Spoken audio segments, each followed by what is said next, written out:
They called him beautiful like a god. A boy so radiant he silenced the Senate and made Nero pause mid-performance. But in a palace built on power, lust, and fear, beauty was a curse, and survival a miracle. He was praised, adorned, desired by men who ruled the empire. Yet no one, not even Rome's greatest generals or poets, could save him. This is not a myth. This is the true cost of being seen in Nero's court. Subscribe because some stories weren't lost to history, they were buried. The year was 60 AD, and Nero's Rome was a world of contradictions. Stunning marble facades hiding cruelty, poets reciting verses beside torturers, and laughter echoing from banquet halls where lives ended silently. Piso was 12 when he first entered the palace.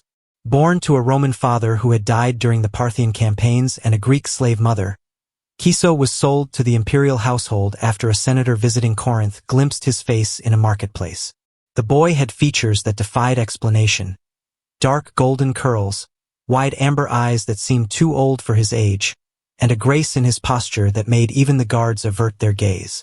He did not cry when his mother was taken. He did not ask where he was going. He only looked forward, silent, unreadable. He arrived in the Domus Aurea on a spring afternoon, where the corridors smelled of frankincense and crushed flowers, and mosaics of gods sprawled beneath his bare feet. Servants whispered as he passed. The chamberlain of the inner court, Lucullus, raised an eyebrow when he saw him. "Another Aphroditus," he muttered, "or a new offering." Piso was cleaned, perfumed, dressed in silk tunics, and trained to play the lyre. He was forbidden from speaking unless spoken to. An older eunuch named Sporus taught him how to smile with his eyes and stand with his hands delicately folded. "You are not a child here," Sporus warned one night. "You are a mirror for others' pleasure. Don't forget that." The first time Nero noticed him was at a private poetry recitation. The emperor, drunk on date wine and praise, stopped mid-verse when he saw Piso standing at the back of the hall, holding a tray of pomegranate seeds. "Who is he?" Nero asked. No one answered. "Bring him." Piso stepped forward. The room fell quiet. Nero stood, approached him, and cupped the boy's chin. "You have the face of Apollo, but with a mortal sadness," the emperor whispered. "I want that sadness." From that night on, Piso belonged to Nero. He was renamed Flores, a name Nero preferred, meaning the blooming one. He was moved to a private wing of the palace, near the emperor's baths. Gifts poured in: peacocks from Alexandria, silks from Antioch, perfumes from Gaul. But Piso remained silent. He played the lyre as requested. He walked beside Nero at public banquets. He was kissed in front of senators, placed beside golden statues as if he were one himself. And still, not one soul tried to take him away. Behind the golden doors, the laughter of the emperor masked darker rituals. Piso was not just admired, he was claimed. And although he bore no chains on his wrists, every step in the palace was made under invisible weight. By the end of that first year, the boy who once stared into the distance with calm, now slept with his back against the wall, eyes half open, fingers curled like someone bracing for thunder. And thunder was coming. It didn't take long before Piso, now Flores in Nero's court, became more than a companion. He became a symbol. Poets wrote verses comparing his beauty to the dawn over the Tiber. Painters begged to sketch him, though none were allowed. The Senate whispered his name with envy or shame. Some called him the emperor's shadow, others, Rome's doomed flower. But within the palace, Piso's presence was not merely admired, it was guarded. 2 praetorians stood at his door at all times. He no longer walked freely through the gardens. When Nero hosted performances, Piso sat beside him, his expression unreadable, never laughing, never crying. His body was present, but his soul, those closest would later say, had begun to leave him. Lucullus, the chamberlain, watched the transformation with quiet guilt. He had seen dozens of boys pass through Nero's whims. Most faded quickly, but not Piso. Nero was obsessed, and obsession in a man like Nero was dangerous. One evening, the emperor ordered a grand feast in the Domus Aurea. 300 guests, rivers of wine, dancers from every province, and acrobats performing with flaming torches. Kiso sat beside Nero, dressed in transparent silk with golden sandals, his curls perfumed and pinned with pearl combs. Halfway through the banquet, Nero turned to the guests. "Tonight," he said with a smile that chilled the room, "Rome will witness a divine union. For what is beauty, if not worth worshipping?" With that, he stood and placed a laurel crown on Kiso's head. "I declare Flores not my possession," Nero announced, "but my muse, my chosen god." The crowd clapped, unsure whether they were witnessing theater or madness. Nero pulled the boy to his feet, led him to a golden dais in the center of the hall, and knelt before him. Kiso didn't react. His eyes remained fixed on a point far beyond the marble walls. That night, no senator dared protest, but whispers spread across Rome. The emperor had fallen deeper into delusion, and a boy was now the altar on which reason was sacrificed. In the days that followed, Kiso was paraded through the city in a chariot beside Nero. People cheered out of fear. Children pointed, asking their mothers who the golden boy was. Slaves bowed. And in Kiso's eyes, a quiet fracture grew larger. Sporus, the eunuch who had once trained Kiso, became his only refuge. At night, they spoke in hushed Greek under the cover of darkness. "Run," Sporus whispered one evening. "If you don't, he'll devour what's left of you." "Where would I go?" Kiso asked, voice low. "Rome belongs to him." "There are ships," Sporus replied. "There are shadows you can disappear into." Kiso shook his head. "Not when every street sings your name." That same night, Nero entered unannounced. He saw them sitting together and ordered Sporus beaten, not killed, but broken. "So you remember what is yours?" the emperor spat at Kiso. The following morning, Kiso walked into the garden where the statues of Apollo and Dionysus stood. He stared at their cold marble faces and whispered, "Will you outlive me?" He was just 14. The Domus Aurea was quieter now, not because the emperor had changed, but because fear no longer needed sound. It moved through the halls like smoke, seeping under doors into conversations, through glances, tightening its grip on everyone who served within. Kiso, once called Flores, still walked the palace, still played his lyre beside Nero at twilight. But his music had changed. The melodies, once tender and full of wonder, were now strange, haunting. Servants paused when they heard them echoing from the emperor's chambers, not out of admiration, but dread. Kiso had become a phantom in silks. His beauty had deepened with age. At 15, he had the face of a young man but the posture of someone twice his age. He spoke little. He smiled never. And those who passed him in the corridor whispered blessings when he was gone.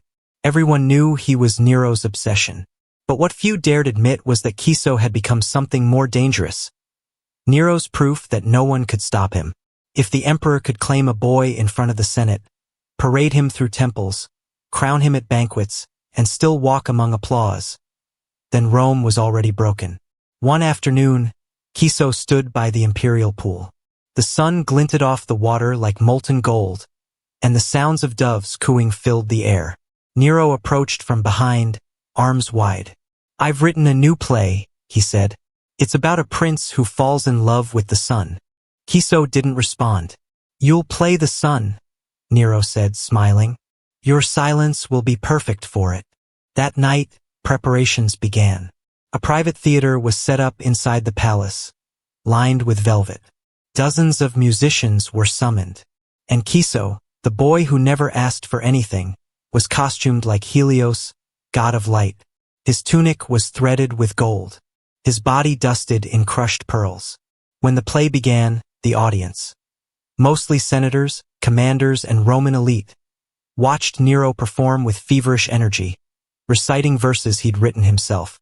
He portrayed the prince, begging the sun for love, weeping on stage, crawling toward Kiso's feet. Kiso stood still, saying nothing. At the climax, Nero collapsed into his arms, sobbing real tears, pressing his face to the boy's chest like a grieving lover. The audience stood and clapped for 10 full minutes. Kiso didn't bow.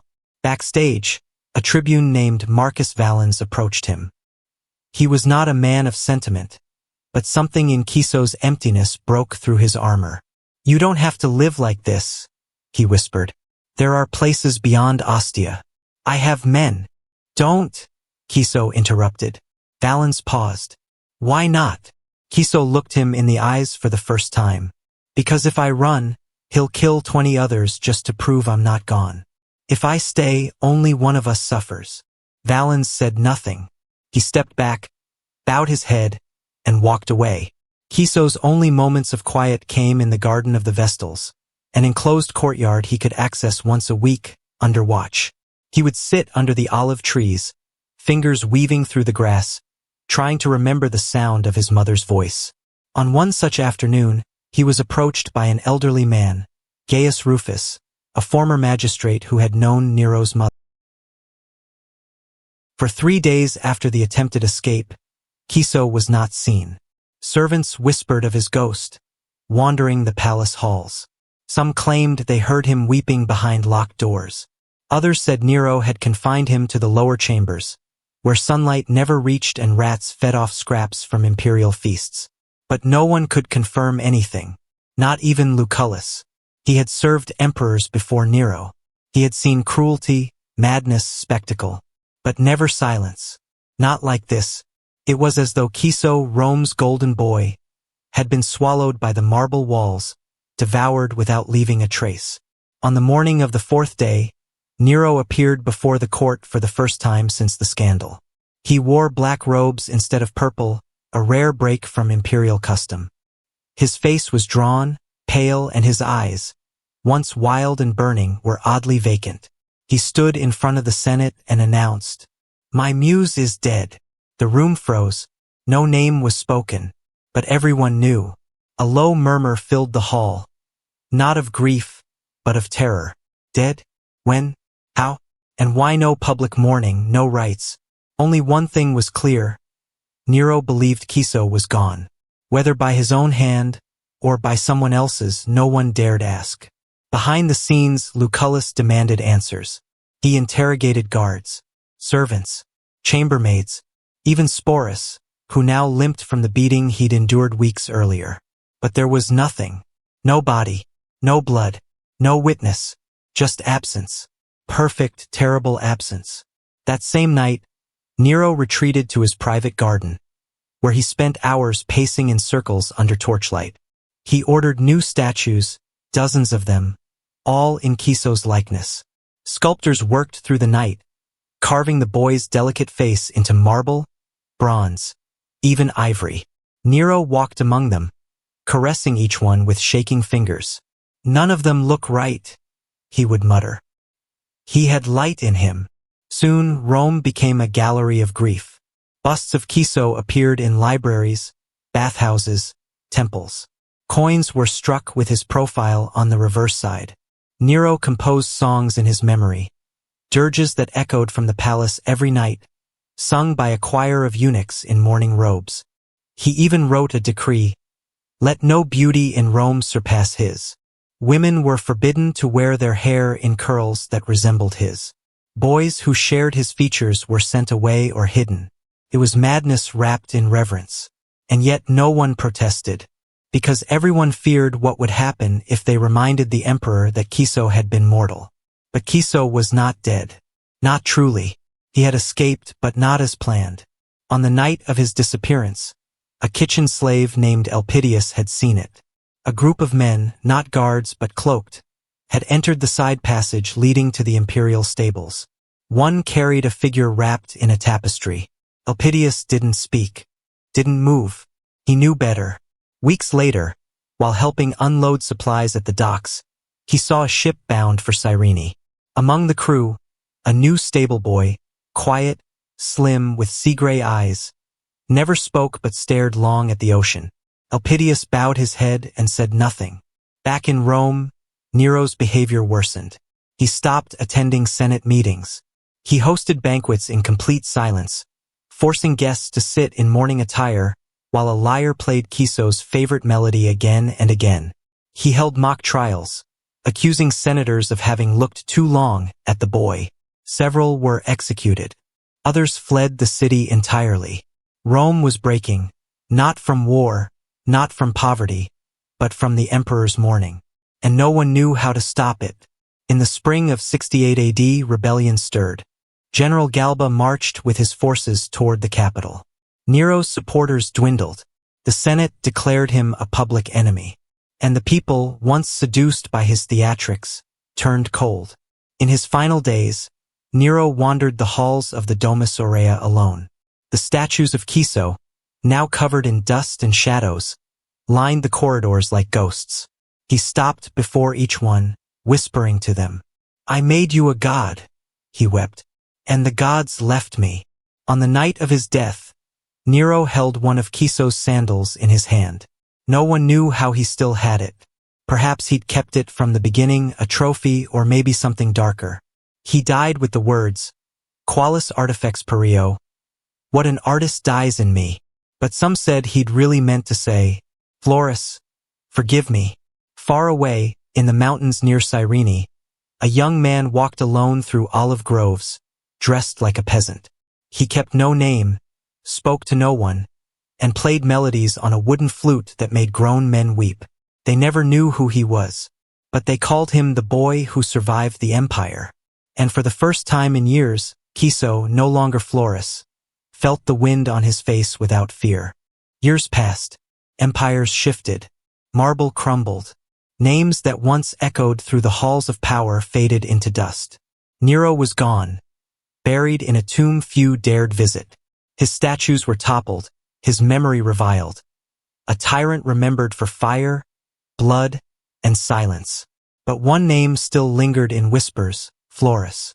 Not in the Senate, not in textbooks, but in the low hum of markets, the drunken songs of old slaves, and the hesitant prayers of boys raised too close to the palace walls. They spoke of him not as a prince or victim, but as a ghost, a shadow carved into the golden walls of Rome. The boy who vanished, the beauty who burned too bright, the favorite who was never meant to survive. And still he had.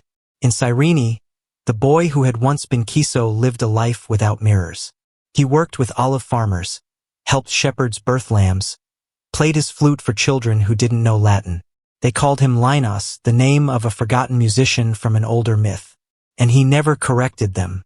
Each morning, he would walk alone before the sun rose. And each night, he would sit beneath a fig tree that overlooked the sea and stare at the horizon in silence. No one in the village knew his story, but they sensed it, in the way he winced at certain Roman words, in the nightmares that made him cry out, in the sadness behind his soft smile. A merchant's wife once asked him, "Were you a nobleman?" He shook his head. "A soldier." He shook his head again. She paused, then whispered, "Then what did Rome make of you?" He didn't answer. He never did. One night, under a stormy sky, Linos dreamt of Nero.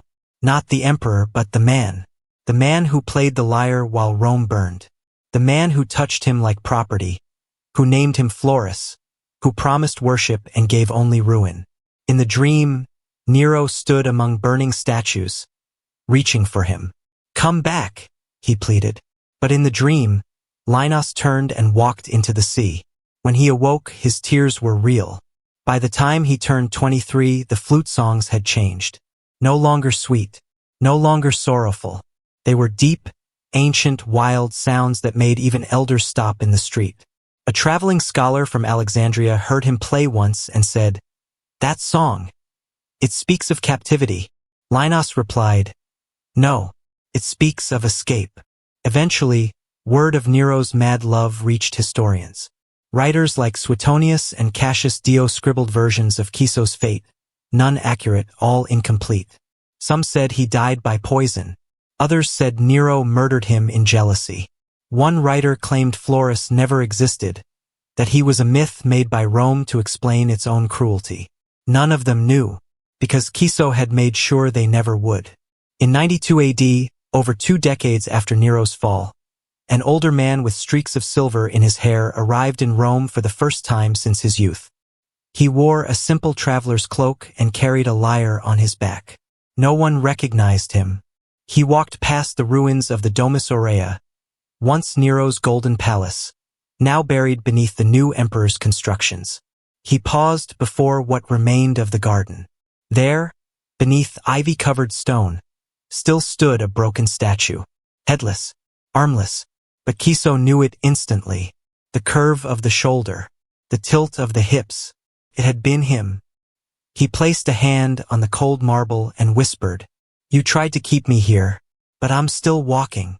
He stayed only 3 nights in the city, long enough to light a candle in the Suburra slums, long enough to walk past the Tiber alone, long enough to stand outside the old villa where he had once wept under painted ceilings. And then he left, without a word, without a trace. Some say he returned to Cyrene. Others say he disappeared into Egypt, where the desert swallowed his story like so many others. But a few, just a few, believed that Kiso became a teacher, that he sat with boys in the shade of olive trees and taught them how to protect their minds, their voices, their boundaries, that he told them, "You belong to no emperor, no god, no name," and perhaps that was his greatest rebellion, not escaping Nero, but escaping Rome itself. Centuries later, when archaeologists uncovered remnants of Nero's palace, they found fragments of a broken bronze statue, a boy with a laurel crown and sea-gray eyes. In his mouth was a pearl, in his chest a hollow space. The inscription read, "Flores, chosen of the emperor." But someone long ago had scratched a single word over it, "Free."